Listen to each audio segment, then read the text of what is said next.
তো বন্ধুরা দেখো, আজকে 2টা বেগুন পোড়া বানালাম। আজকে শনিবার, বেগুন পোড়া খেতে খুবই ভালো লাগে সবার, তাই আমিও বানালাম। বেগুন পোড়া খাওয়া উচিত না শনিবার, তাই 2টা বেগুন পোড়া বানালাম। এবার এটা পেঁয়াজ, কাঁচা লঙ্কা, ধনিয়া পাতা দিয়ে মাখবো। খেতে ভালোই লাগবে রুটির সাথে। আর বিশেষ কিছু রান্না করব না আজকে রাত্রে। কি করছো তুমি? কি বলছো? কি করছো? রাত্রিরে মেনু কি? রাত্রের মেনু আজকে শনিবার। বেগুন এই যে, একদম খুব সুন্দর বেগুন, এই যে 2টো বেগুন পোড়া করছি। আর চিকেন স্যুপ বানাবো। আর সকালের কিছু রান্না ছিল, সেগুলো আছে, থাকবে। হয়ে যাবে না? ডাল আছে, হয়ে যাবে। একটা সবজি আছে, মিক্স সবজি, আর সঙ্গে বেগুন পোড়া। আমার তো বেগুন পোড়া রুটি হলেই হয়ে যায়। তোমার?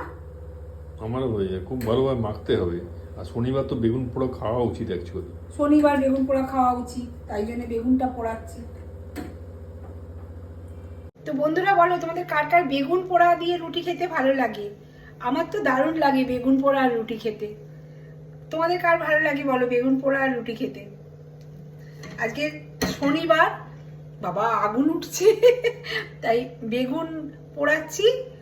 আর একটু ডাল আছে, আর মিক্স সবজিও আছে। আর কি চাই বলো?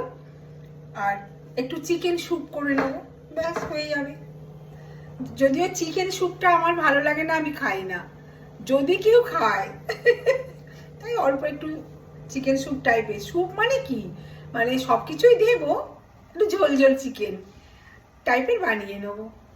তো বেগুনটা পোড়া হয়ে গেল প্রায়। 2টো বেগুন পোড়াচ্ছি। চলো, আজকের এটাই মেনু রাত্রে, শনিবারের রাত্রে।